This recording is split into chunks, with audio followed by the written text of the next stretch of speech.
Você já ouviu falar em parkinsonismos atípicos? Você sabe qual é a diferença entre a doença de Parkinson e os parkinsonismos atípicos? Será que é tudo a mesma coisa? Meu nome é Karina França, eu sou neurologista, especialista em doença de Parkinson e distúrbios do movimento, e é sobre isso que eu vou falar hoje.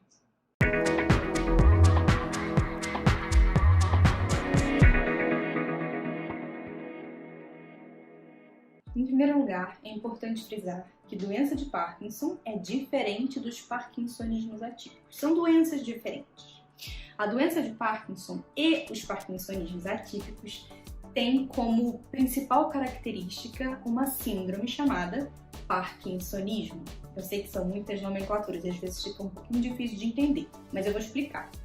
Parkinsonismo é um nome genérico que a gente usa para um conjunto de sinais e sintomas que são lentidão de movimentos, que a gente chama de bradicinesia, tremor, principalmente o tremor de repouso, rigidez das articulações e instabilidade postural ou tendência a quedas. Se a pessoa tem a lentidão de movimentos, que é a bradicinesia, mais um desses outros três, pronto, ela já tem parkinsonismo. E isso é um sintoma, é uma síndrome, é que nem falar que alguém tem febre.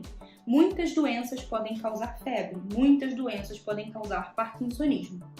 A doença de Parkinson é uma delas. Então, todo mundo que tem doença de Parkinson tem parkinsonismo. Mas nem todo parkinsonismo é doença de Parkinson. Existem também outras doenças que causam parkinsonismo, e algumas delas são chamadas de parkinsonismos atípicos. E quais são essas doenças? Como os nomes são um pouco complicados, eu coloquei aqui para facilitar. São a atrofia de múltiplos sistemas, que a gente chama de AMS, a paralisia supranuclear progressiva, que a gente chama de PSP, a síndrome córtico-basal e a demência por corpos ou corpúsculos de Lewy. São essas 4 doenças que são chamadas de parkinsonismos atípicos. Como essas doenças também causam parkinsonismo, elas podem às vezes se confundir com o diagnóstico de doença de Parkinson.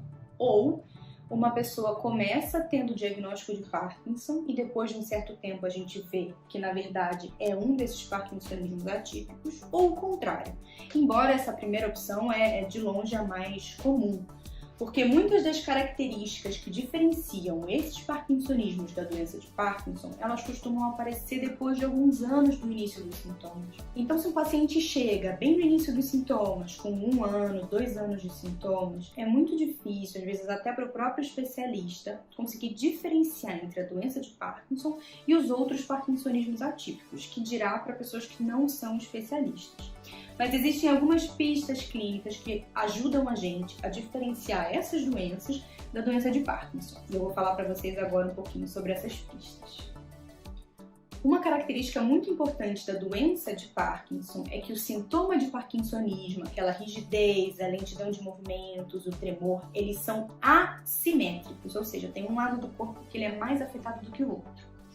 Na atrofia de múltiplos sistemas, na paralisia supranuclear progressiva e na demência por corpos de Lewy, o parkinsonismo costuma ser simétrico. Os dois lados são afetados de forma igual. Já na síndrome córtico-basal, o parkinsonismo ele é assimétrico, assim como na doença de Parkinson.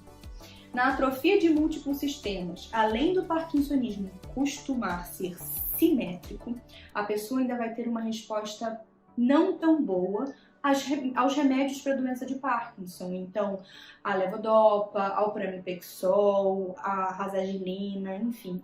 As medicações que a gente usa geralmente para o tratamento de doença de Parkinson podem não melhorar muito os pacientes com AMS, mas alguns pacientes com AMS no início da doença podem sim ter uma melhora levodopa, o que a terapia dopaminérgica, né? O que adiciona ainda mais na confusão do diagnóstico diferencial. Uma outra característica muito importante da AMS é o que a gente chama de desautonomia. Desautonomia é a função errada do sistema nervoso autônomo. E na prática, o que o paciente vai ter? O paciente pode ter pressão baixa, então ele pode ter sintoma como tontura ao levantar rápido, por exemplo, palidez quando levanta rápido. Além de alterações na pressão arterial, pressão baixa, ele pode ter também alterações urinárias, então dificuldade de segurar a urina ou deu vontade de fazer xixi, tem que correr para o banheiro porque senão a urina pinga no caminho. E outro sintoma da desautonomia que esses pacientes podem ter, no caso dos homens, é a disfunção sexual. Mas uma observação importante, gente. A desautonomia, apesar de ser uma característica muito importante da AMS, também pode acontecer na doença de Parkinson. A grande diferença é quando ela surge. Na doença de Parkinson, eu não espero que o paciente tenha desautonomia com menos de 5 anos do início dos sintomas.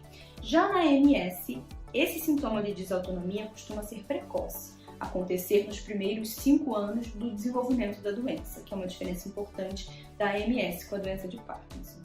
Outra diferença da AMS é que a AMS pode dar um sintoma clínico chamado ataxia, que significa falta de coordenação motora. Então isso aí é uma outra pista que ajuda a gente a diferenciar doença de Parkinson de AMS. Falando agora da paralisia supranuclear progressiva, que a gente chama de PSP.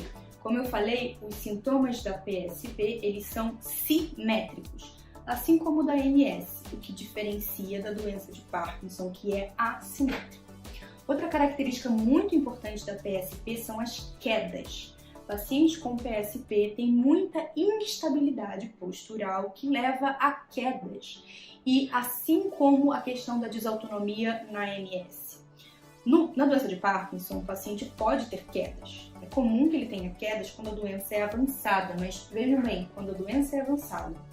Na PSP, as quedas são precoces. Elas acontecem geralmente nos primeiros 3 anos do início dos sintomas, enquanto na doença de Parkinson isso costuma acontecer depois. Então isso é uma diferença muito importante. Sintomas cognitivos também, como falta de atenção, dificuldade de memória, são presentes na PSP e precoces, embora eles também aconteçam na doença de Parkinson moderada a avançada. Outra característica importante da PSP, que geralmente só o neurologista consegue ver durante o exame neurológico, é a dificuldade em olhar para baixo sem mexer a cabeça. E pode ser no início só uma lentificação desse olhar para baixo, e com o passar do tempo isso acaba sendo um movimento que o paciente não consegue fazer, que é o que a gente chama de paralisia supranuclear do olhar vertical, por isso o nome da doença. A síndrome córtico-basal, diferentemente das primeiras duas, como eu falei, é um parkinsonismo assimétrico. Um lado está mais acometido que o outro. Mas além de ter o parkinsonismo assimétrico, que é uma coisa que a síndrome córtico-basal tem em comum com a doença de Parkinson, a síndrome córtico-basal tem uma outra constelação de sintomas que a gente não vê na doença de Parkinson. Por exemplo, a síndrome córtico-basal pode dar alterações de sensibilidade, que a gente não vê na doença de Parkinson. Ela também pode causar um fenômeno chamado mão alienígena, em que a mão do paciente, ou a direita ou a esquerda, se mexe sozinha, sem que o paciente queira, e às vezes pode até interferir no que a outra mão está fazendo. Outra característica que pode aparecer na síndrome córtico-basal é o que a gente chama de apraxia. Então, o paciente, como se ele desaprendesse alguns comandos motores, ele desaprende como que ele faz para pentear o cabelo, ele desaprende como ele faz para se vestir, que não é uma coisa que a gente vê de uma forma precoce na doença de Parkinson, embora possa ser tardia. E apesar de tanto a síndrome córtico-basal como a doença de Parkinson serem assimétricas, com o passar do tempo, dos pacientes com doença de Parkinson, o outro lado do corpo passa a ser acometido. Enquanto na síndrome córtico-basal, ou isso nunca acontece, ou isso é extremamente tardio. Depois de 5 anos do início dos sintomas, o paciente continua tendo parkinsonismo só de um lado do corpo, o que faz a gente pensar que talvez não seja doença de Parkinson. E por fim, o último parkinsonismo atípico que eu quero falar para vocês hoje é a demência por corpus de Levy, que foi a doença que acometeu o ator Robin Williams. E o mais interessante dessa história, o mais chocante dessa história é que esse ator, por mais dinheiro que ele tivesse, por mais que ele morasse num país bem desenvolvido, ele não teve o diagnóstico correto e ele faleceu com o diagnóstico errado. Só foi descoberto que ele, na verdade, tinha demência por corpus de Levy no exame depois da morte dele. E isso deixa a gente muito atento à dificuldade diagnóstica, que às vezes é de diferenciar esse parkinsonismo atípico, assim como os outros, da doença de Parkinson. Características importantes da demência por corpos de Levy são as alucinações. O paciente com demência por corpos de Levy não só alucina muito, como ele alucina precocemente, às vezes antes do início do parkinsonismo. Diferente do paciente com doença de Parkinson, que pode chegar a ter alucinações depois de 7, 8, 9, 10 anos de doença. O paciente com demência por corpos de Levy alucina precoce e às vezes antes do início do parkinsonismo, antes do início do tremor, da rigidez, da lentidão de movimentos. Isso é importante. Outra característica importante é que as alucinações dos pacientes com demência por corpos de Levy, elas flutuam ao longo do dia. Tem horários do dia, geralmente à noite, que elas são piores. Tem horários do dia, geralmente durante a manhã, durante a tarde, que elas são melhores.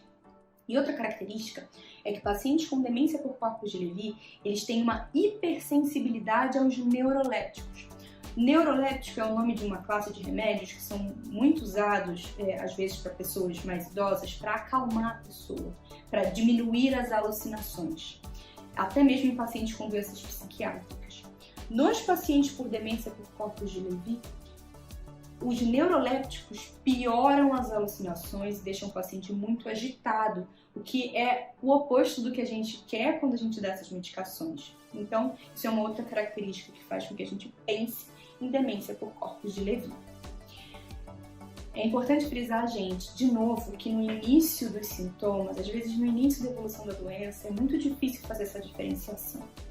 Mas um olhar atento, um neurologista ou uma neurologista bem treinados, especialista em doença de Parkinson e distúrbios de movimento, às vezes fazem toda a diferença. E é muito importante a gente diferenciar a doença de Parkinson desses outros parkinsonismos, porque essas outras doenças, elas têm prognósticos completamente diferentes da doença de Parkinson, tratamentos completamente diferentes da doença de Parkinson. Então é importante o quanto antes a gente conseguir diferenciar entre essas doenças. Espero que vocês tenham gostado do conteúdo. Se gostarem, deem um like aqui, se inscrevam no canal e até a próxima!